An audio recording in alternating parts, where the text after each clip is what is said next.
Okay, Toyota race fans, I'm delighted to welcome somebody who perhaps you may not be aware of in their connection to the Toyota Racing Series, but very much is connected this weekend to the Grand Prix in so many ways. Dick Bennetts of West Surrey Racing.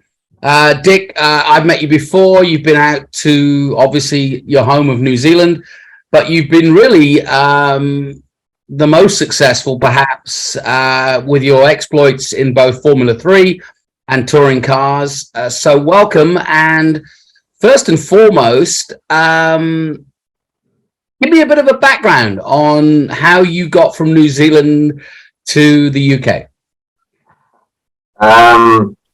Quite a long story, Jonathan, but I'll keep it short. Originally from Dunedin, then moved to Auckland to Performance Developments out in Takanini, Raystone, Dennis Marwood. And through there, Dennis took me to the Auckland Car Club, where he introduced me to a young top Kiwi driver, David Oxton. Then after working for Performance Elements for 3 years, David had a very good prize for winning the Formula Ford, which was a trip to the UK for the World Cup. So he wanted someone to help out. So I kindly asked my bosses, could I leave for 2 years and I'll be back. And I came over with David to help him out. The World Cup, which he stuck it on pole position. We opened a few eyes with an old Merlin. Then I stayed on. David went back to run his dad's business, Oxton Motors. And 51 years later, I'm still here in the UK. So, yeah, that's how it all started off. And more importantly, still, I saw the new signing for 2023, still kicking butt, as they say, in the British Touring Car Championship, Turkington et al. How's it going? Yes, yeah. I'm trying to slow down a bit at my age, but my other directors said if we go from 3 cars to 4 cars, it will build up the asset value of the company. So they convinced me of it, but I'll still be looking at taking more time off this year. But yes, we are now running 4 BMWs in the BTCC. We're on the 2nd year of hybrid, so it'll be interesting. We had a few hiccups last year with it, but we finished 3rd and 4th. We won the manufacturers for 7th year consecutive for BMW. So, yeah, all going well. Incredible. And West Surrey Racing, no question about it. If you have grown up in Britain as I have, you know it very well. And, hats off to what you've achieved over the years. But the reason I'm calling you this weekend is we're on the eve of the New Zealand Grand Prix, the 67th running of the Grand Prix, something that is dear to your heart. And perhaps for the younger fans who are tuning in and understanding where you fit in, you brought a young Rosberg, but KK Rosberg, not the more familiar now Nico. Tell us about KK. Yes, I joined Fred Opert Racing. The first year I actually came to New Zealand, I only just joined Fred 2 weeks earlier, we brought Brian Redman out with a Chevron Formula 2 car against the 5000s, and I couldn't quite get my head around how that would work. But basically I think Brian was let down by getting a 5000 car from the States, so the way around it was we brought an F2 car out, Chevron BMW, and so that was my first venture back home, working on the series, Peter Stuyvesant series. Then progressed the next year, we brought Keke out and a Finnish tennis player, Mikko Kozarovitsky. So that was the summer at home, 77, and then we won it with Keke. The following year with the red Chevron B39, I think, from memory. Yeah, B34, B39. And then we won it again, which included winning the New Zealand Grand Prix. So then, Tiger for Punishment, I came back again in 1980 to help David out, David Oxton, and I had been helping him with his Chevron, but I said to him, there's a new car out, the Relt RT3 that we race in F3. His big brother was the RT4. So I didn't think David would get one. He rang me from Canada. I've just bought a 4-race old RT4. You must come and help me.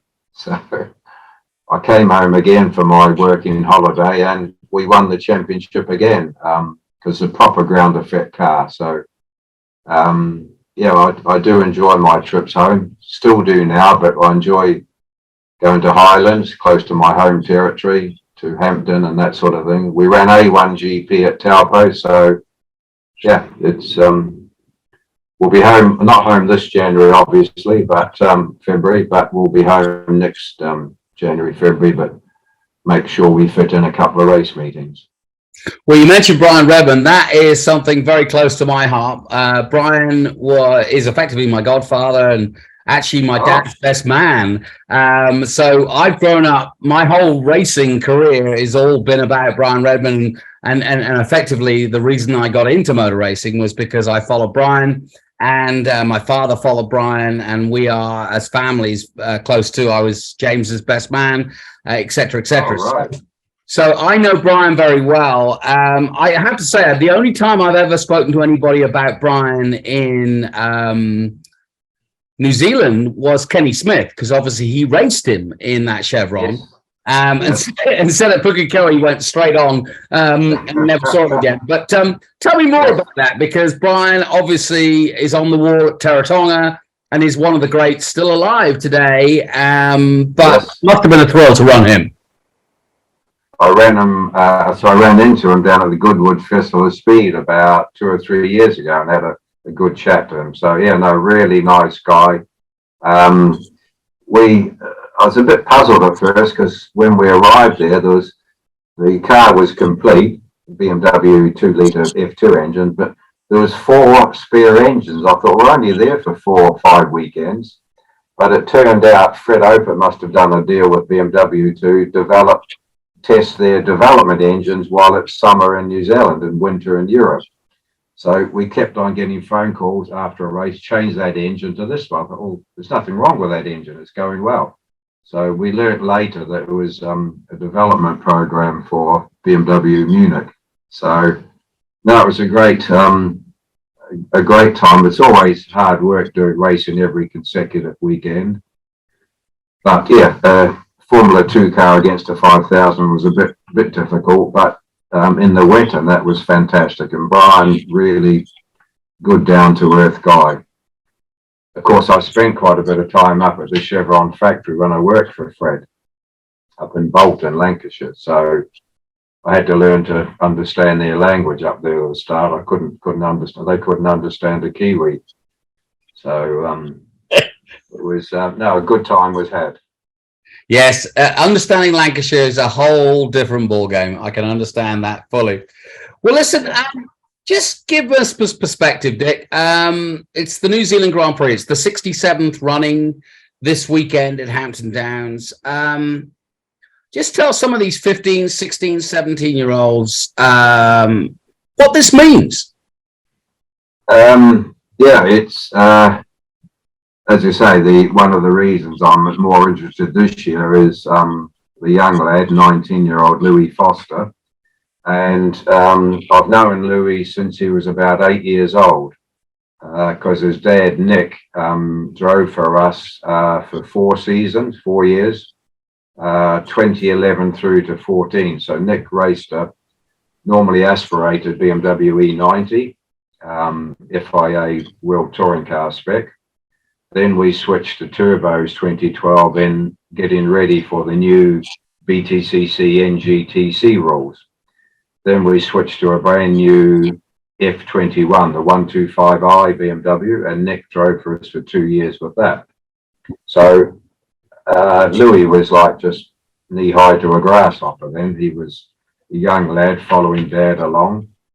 So I watched Louis in his first racing in four-wheel in a proper car was a Ginetta Junior, and he really opened my eyes because this 15-year-old kid hopping in, 14, I think, 15, really showing some of the experienced guys, how to do it. Then the next year he did Formula 4, which was another support series for the BTCC, so I could watch him again. And again, first time in a single seater was very, very impressive. He then did some GB F3, British F3. And then he had the opportunity last year to go to the States because he's actually at university in California. And he did the Pro 2000 series, Road to Indy. And of course, he's never seen circuits, never been in the car, never been to an oval circuit, street circuit, and he won the championship. So his dad was very pleased because he's got a very, very good support now to move up into Indy Lights for this year.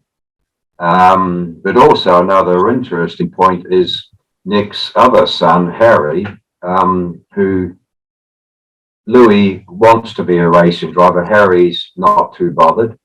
But Nick felt like he better help Harry out. So he did the Porsche Cayman Cup Series last year and he won that. So the two sons have both won championships last year. So there's something in the Foster family that is, attached or attracted to motorsport. It's so relevant that you're talking about this now because Louis arrived and obviously he had his own tasks to deal with getting here visa-wise and all the rest of it because obviously he's racing in America this year. But I mean, just give perspective here because when you start talking about a young driver, you kind of know what you're talking about. And what I mean by that is Mika Hakkinen, Ayrton Senna.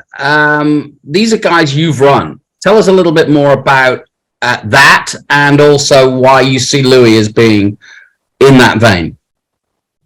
Louis, he's still 19. He speaks like a 23, 24-year-old, very mature for his age. But he's got a talent in there, which is, I think he thinks as racing. He doesn't. There's some drivers like, if I compared Senna and Hakkinen, Senna was a complete package. He could tell you about an engine. He could tell you 3 or 4 days after a race meeting what the car was doing. Mika would just drive it quick. He couldn't give much feedback. He used to give feedback by understeer or oversteer. He used his hands because I'll never forget the first debrief when he joined us, the end of '89. Partially my own fault because I didn't realise he couldn't write English. So I gave him a map and a circuit of Brands Hatch. Right, just fill it in. I went back out to the garage. He was in the race truck. And I come back in half an hour later and there's the clean sheet of paper still there. I said, come on.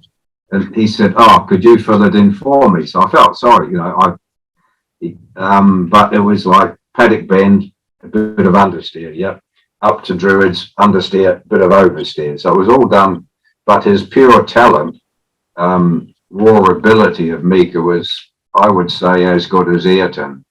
And Louis in a similar boat, I think, to Ayrton. He can remember things. He can tell you what's going on. So very good all rounder. So he's got a good future ahead of him. Yeah, it's funny. People talk.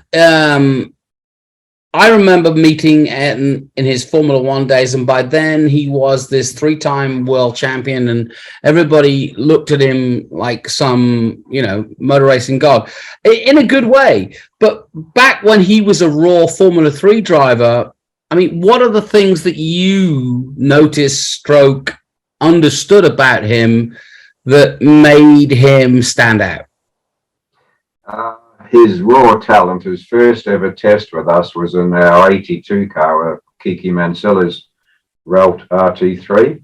And we did a half day at Snetterton before his first non-championship race at Thruxton. And he was on the pace within 10 laps, 5 laps. Unbelievable. And I questioned him. I said, are you sure you haven't tested an F3 car before this? And he said, no, I haven't been in one. This is the first time. I know Eddie Jordan was trying to get hold of him typical Eddie trying, Of course. sense the financial gain. Whereas my background of engineering is I was interested in a fast driver. So he was very quick straight out the box. We got to his first race, pole position first. He won by about 13 seconds with fastest lap. He got out the car. He said, I want to drive for you next year. Shook hands and got on a plane back to Brazil. But probably one of his weaknesses in '83, he didn't like finishing second. So when Martin Brundle, they got closer to us, we won the first 9 out of 9 races, which I knew one day the bubble would have to burst, and sure enough, round 10 it burst. So Eddie then pushed Martin, and of course, Martin being British and racing in the British F3, and Ayrton being Brazilian, and me being a Kiwi, it was sort of, the media were a bit against us, but Ayrton didn't like finishing second, so there was a few comings together with Martin, I think about 3 occasions. But another occasion at Cadwell, fantastic circuit now, I think '83 was the last year of F3. Ayrton had pole with about 3 minutes to go, 9 till 9:30 in the morning qualifying.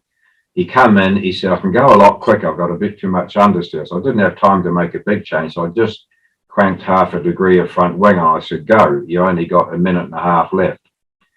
Well, he went out, and apparently someone timing him halfway round the lap said afterwards that was a blindingly quick lap, but unfortunately he got to the hill bit and made a mistake and went into a concrete parapet, the marshal's post.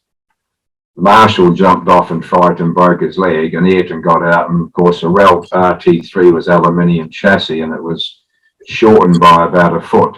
So his girlfriend at the time said, can't you fix it? I said, no.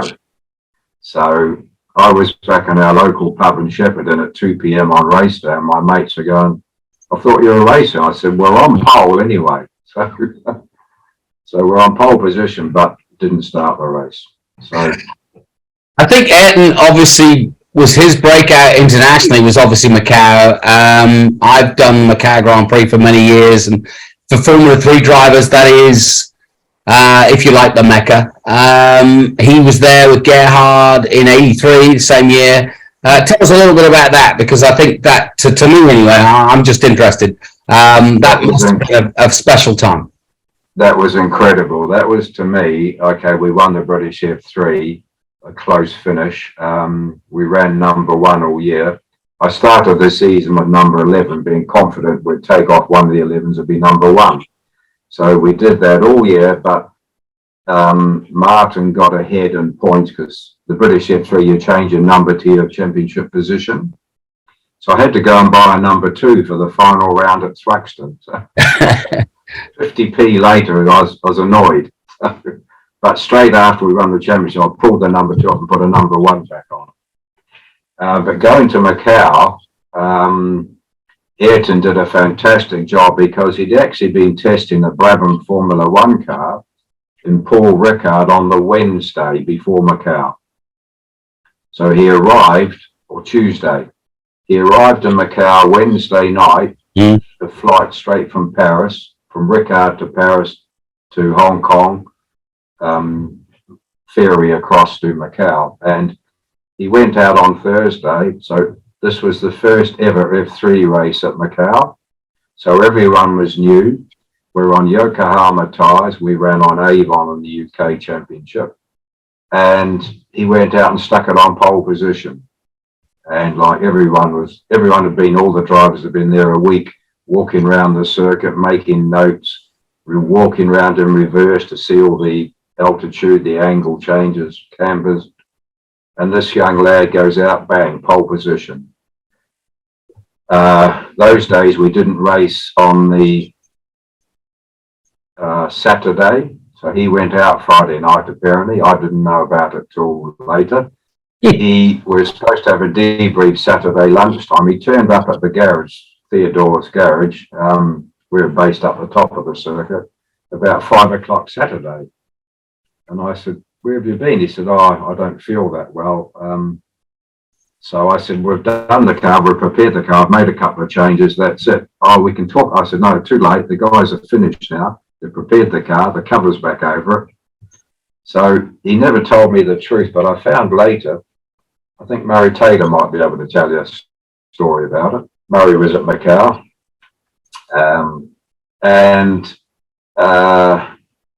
Apparently he went out to some bar Friday night and allegedly someone laced his drinks with vodka.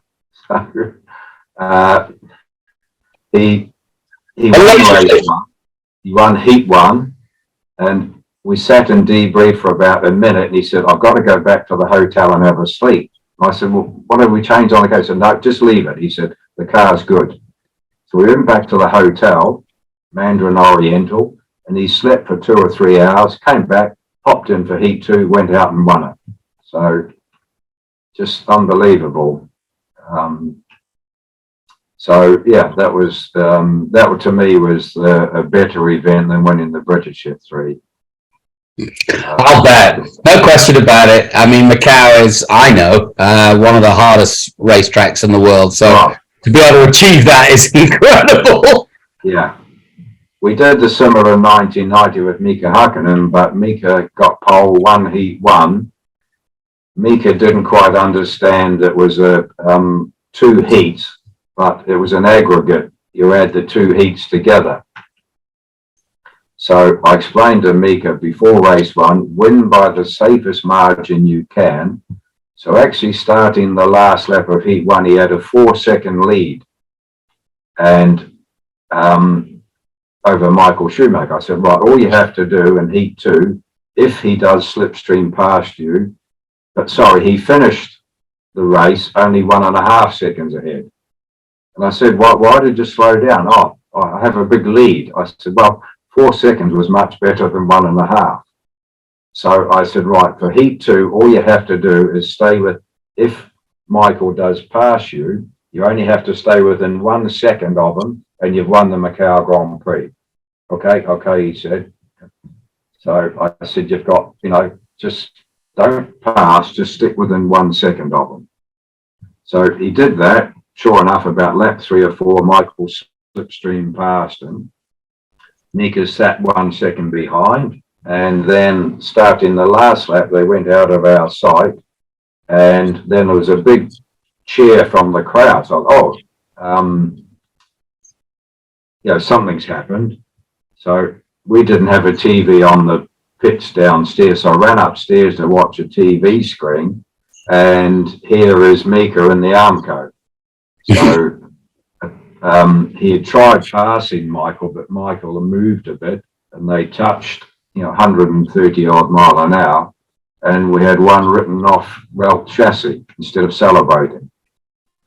And I found out a week later in Japan that, unbeknown, Mika hadn't mentioned it, but there was a telegram there, no emails in those days, a telegram for Mr. Hakkinen. So I said, I'll take that. I was checking into the hotel. And I had a look at it. It was from Team Lotus. So I thought, I now know why he wanted to win both heats, to impress Lotus. So I bailed him up about it a year later. Oh, no. Michael moved over on me. I said, you didn't have to pass him. Yeah. So goes Mika, so to speak, and so goes Michael. To be honest, I think that race actually exemplified everything about those two over the next 10 years. So yeah, well done. Yes. And fascinating. Let's bring it back up to date. Obviously, Louis is going to attempt to try to win the 67th New Zealand Grand Prix. Just explain to our audience, like you mentioned, you've known him since Ginettas, but this is a process. You've been trying to get this kid here for a long time. Yes, yeah. He's, the age limit, over here you can race at 15, you can do Formula 4. Another young lad is Louis Sharp. I said to his dad, because Louis was over here last year doing the British Formula 4, why don't you do the TRS series? Oh, he's too young, he's not allowed to. So hopefully Louis will next year. But for Louis Foster, then just the timing wasn't right. I said to his dad, it's a good experience to go out to NZ and get some miles in your belt. And we say it to quite a few young drivers. It's a good place to go. It's summertime, although I have to confess, watching the weather for the last few days in the Auckland area, I have to apologise to his dad. I said, it's the middle of summer out there. He'll come back with a suntan, but yeah. But I believe the South Island's still good, my home. South Island's good, North Island not so much. Highland was great, sunshine, so no, it's, I think it's a great championship for guys from Europe to do, whilst it's winter over here. But looking outside now, it's blue sky. It's about 9 degrees. So no, Louis, he's there now, and we'll see how he gets on Indy Lights. But maybe he'll come back the following year, because hopefully see some sunshine and get to do the full championship. And Dick, just tell me a little bit more about, obviously this is effectively the second Grand Prix that Hampton Downs and Tony Quinn have had, but really it's the first international Grand Prix we've had, the 67th. We had the 66th under COVID conditions. We're on the international track. Tell us a little bit about your involvement with your partners in Hampton Downs. Yes, we got approached by Tony Roberts and Chris Watson, going back to about 2004. Could we help them to design a circuit? Because we'd designed Dubai Autodrome. So we had a chat with us in Clive Bowen, who was living in Dubai, and they had an aspiration to have a racetrack in Dubai. So Clive and another chap, Paul Berger, I think from memory, they organised. So we designed the Dubai Autodrome, and then I think Tony and Chris heard about that, so they approached us. So Clive, myself, and Drew McDonald, one of our design engineers, we sat down and designed the Hampton Downs track. But in the early days, Tony Roberts and Chris couldn't afford to finish the full circuit, so they just did the short circuit. But we designed both the short circuit and the international. So it was a pity that Tony and Chris struggled a bit for the finances, but when Tony Quinn took over, 2015, I think, on my first trip home that January, I met up with Tony, and he took me around on a quad bike and to show me the loop, the Grand Prix, that international, he called it. And he wanted to change one corner. I had to remind him, I said, it's all FIA approved already. Please leave it as it is, because you'll have to reapply to the FIA. So, but I think Tony's TQ has done a fantastic job with Highlands, now Hampton Downs. I've been a few times since he's spent all that money on hospitality, improving it, sealing the paddock area, but also Josie Spillane. She's I know her quite well, and it's I think they're doing a fantastic job. It actually reminds me of what Jonathan Palmer does in the UK, because Jonathan's circuit's MSV. Jonathan owns Brandshat, Snetterton, Alton Park, Donington, and they've just acquired a circuit in the north of Spain, Novara. So that'll become another MSV circuit. And when you go to an MSV circuit in the UK, the toilets are clean. The edges of the circuit are painted. The grass is all cut.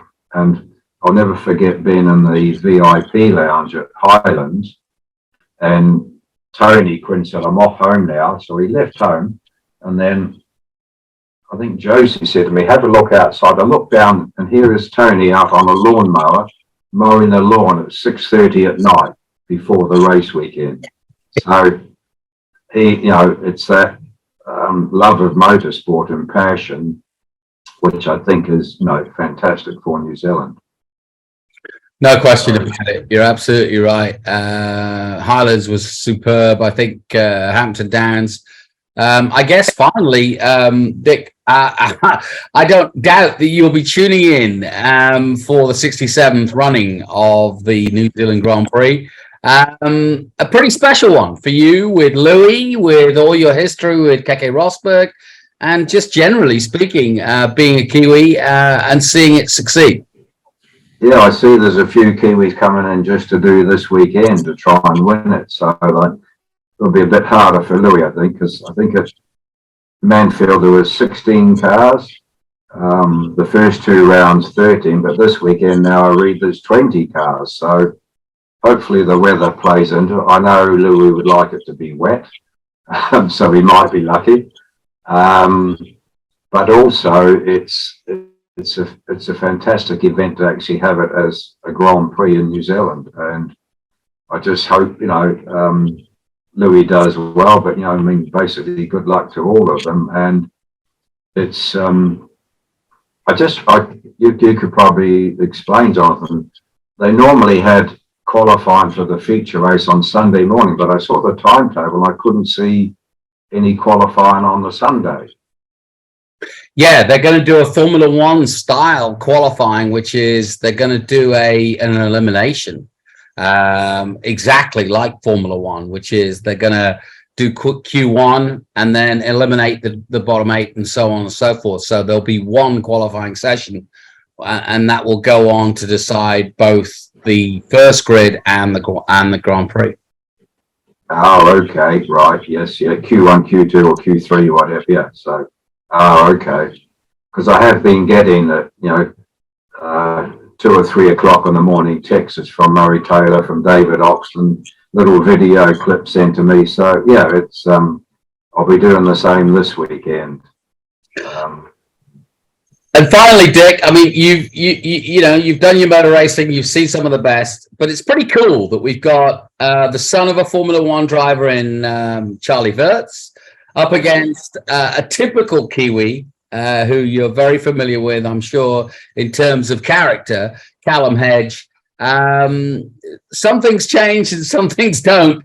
The Kiwis once again taking on the world. Yes, yeah. I mean, I saw after a little coming together with Louis and Wirtz at Manfield. First was James Penrose, and David said to me when James came over to do the Formula Ford, could I spend a bit of time? So I went down to Brands Hatch and met James. He had a rough time because the engine cut out or something when he was doing very, very well. So I'd never met James before. I met him and his dad. And then I popped into Silverstone on the Saturday he was racing there. We were on our way up to the British Touring Car Awards up in Birmingham. So I spent an hour there at Silverstone and met up with him again. So, yeah, and to see him win the main event at Manfield was very good. So yeah, hopefully, hard to put my money down on who's going to win, but I'd like to see Louis do well and be on the podium. Good for you. Well, listen, thank you so much for spending some time with us. Enjoy the Grand Prix. I'm sure you will. And thank you for your time. And I hope it is fulfilling for you as it will be for, I'm sure, for all the fans at Hampton. Yeah, no, that's great. Thanks, Jonathan. And I'll be probably trying to plan my holiday in 24 to go to Highlands and to because we love visiting the vineyards around Central Otago, and also to either Taupo or Hampton Downs. Exactly. It's a perfect place to go racing. There's no question about it. Well, Dick Bennetts. As the sunshine, as long as you can promise me the sun will shine next January. Okay, that I will try. But it's not shone well this last couple of weeks. But not to worry. No. All right. Okay. Thank you. Thanks for your time, Dick, and enjoy the Grand Prix. Thank you very much. Cheers, Jonathan.